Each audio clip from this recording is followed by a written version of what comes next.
very, very, very exciting news that I am now in the stages of developing this pattern behind me. I'm sure you've seen lots of photos of it online. Anyhow, I have Johan Berg to thank for the name, and I appreciate everybody's input, but it is going to be Stetson Cross is the name of this pattern here. Like I said, I'll probably have it done in about 2 weeks, and it'll be available for sale on my website, quiltingcowboy.com, and then just go to the shop tab.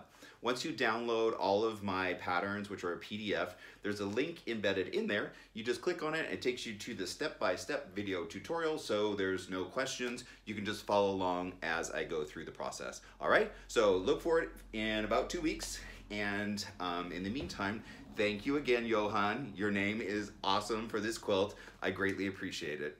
Talk to you soon.